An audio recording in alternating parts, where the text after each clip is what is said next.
So we have a lot of things covering our buildings, but it's mostly brick or stone or terracotta that you'll see.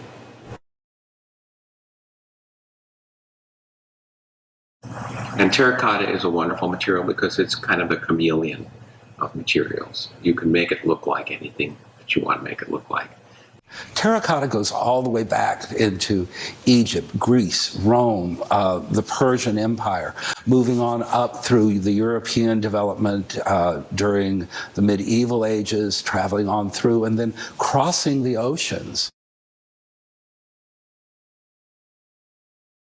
and coming here to the United States. It was a utilitarian craft.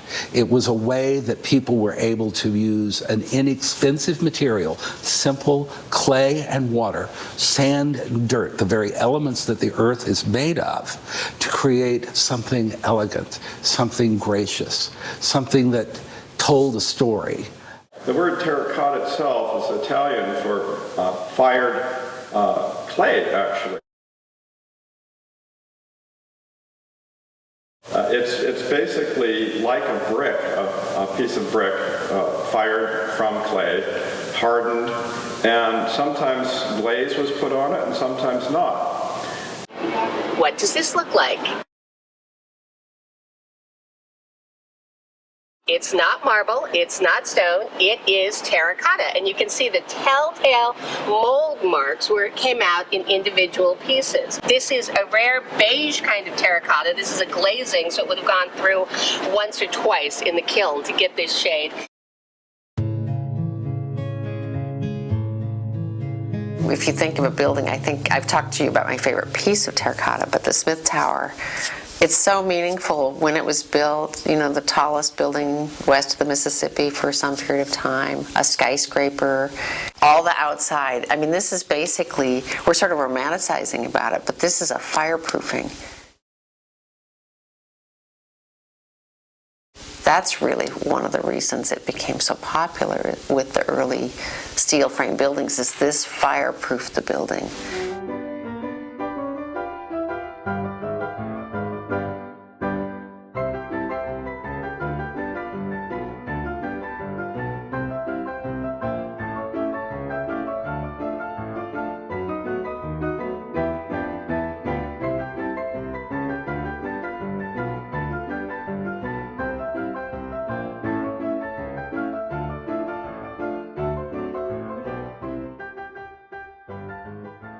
America was building high, and the first skyscrapers and the introduction of steel frame really meant that architects and structural people were dealing with how do you build a building and support it and then create a sheathing for that building that is economical.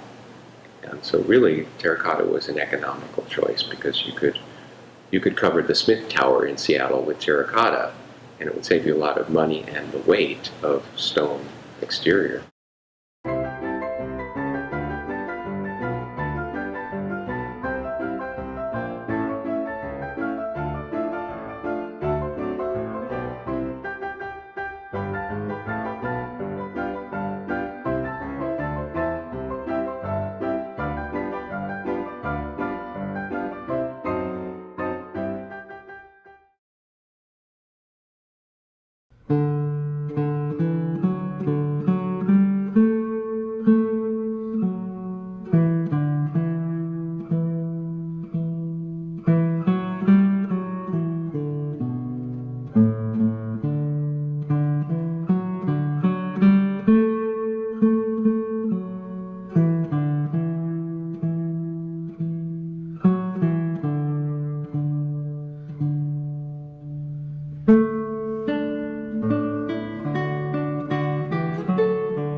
Victor G. and Josephine Clay Molder, 1809 25th Avenue. Well, here it is. I mean, it was a skill, it was a job, it was something you went up to and did every day. Now, it would be wonderful to be able to interview, through a seance or something, Victor Schneider and ask him, so, do you consider yourself an artist? And to see what he would say. I think possibly a lot of people in his position would have said, no, I just take what's given to me and I'm a technician. I'm the manual labor that makes it happen. It's the first time I've seen him. What a man. Look at that. I mean, it's the classic, early 20th century gentleman with the beard. But look at the size of that piece that he's working on that you can see there. That enormous eagle. It sort of, equates to the size of the great Iroquois heads that we have here on the Cobb. And if you get up close and personal with this terracotta, you see the material being finally finished by a craftsperson. You see the mark of the tool that creates that finished piece of clay before it's fired. This artistic skill was not recognized in its own time as that because it was what you did. It was what you got up in the morning and you went into the factory, you went to the foundry, you went to the firing kiln, and this is what you did as a job.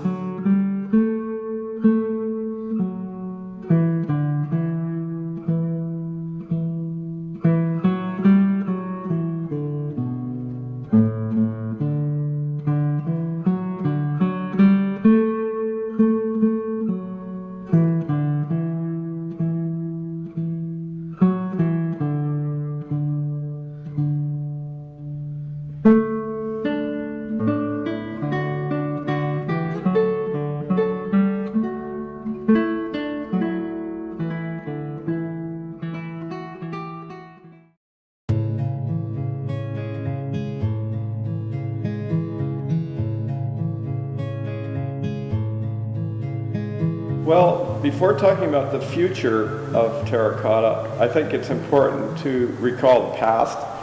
And at last count, in the downtown area of Seattle, there were over 120 buildings that were either clad with terracotta and or utilized it in some form of decoration and artwork on the exterior.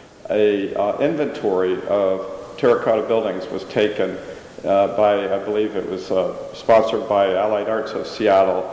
And we still have many of those buildings, but I'm sure a fair number have been lost to redevelopment. Nobody who's living in Seattle now could imagine Seattle without Pike Place Market.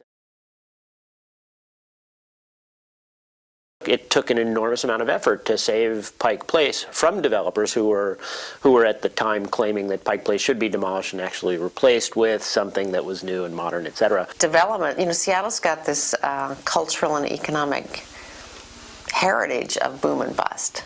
I mean, that's kind of who we are culturally. We got here, we weren't wealthy landowners, we wanted to make a stake and go forward, and it's always happened that way. That the economy is good, we're inventive, we're innovative, we're connected through the port to distribute that stuff that we make, and we rush up with the economy and we build buildings as well as products.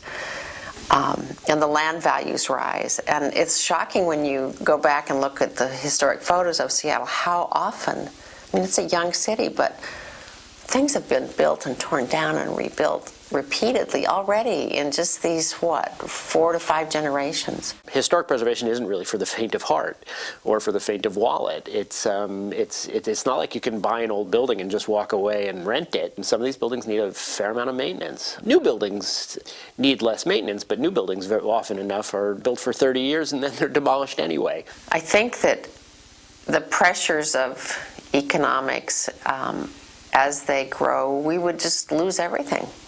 Everything would be based exceedingly on the bottom line. So all of the 1- and 2-story, probably even 3-story buildings on downtown properties And in neighborhoods close to downtown and in urban centers, all of them are vulnerable. All of them have an X on their roofs. It's interesting that recently people have gotten on this bandwagon of LEED and Gold Star and sustainability, and the reality is that most of the true sustainability is in saving buildings that still have a life and fixing them up instead of sending them to landfill. So that's what we're doing. We think we're doing the most important job of sustaining buildings. The environmental imperative is really going to save a lot of these buildings. They have an enormous amount of use value as well as cultural value. It is required of us to save these bits of history. That's why we preserve books. That's why we preserve information electronically. We need to preserve the physical fact as well. Well, I think if we didn't have terracotta and its many forms and applications on our buildings in Seattle, if you stripped it all off, and unfortunately some of it has been lost and stripped off of buildings, what would we have then? I don't think the city would look and feel the same if it weren't for terracotta. Enjoy the history of the city. That's where the heart of a city is in the old downtown area. You know, with the pace of development that is occurring and the changing face of a relatively young city, it's so important that we preserve at least the best of the past as much as we can.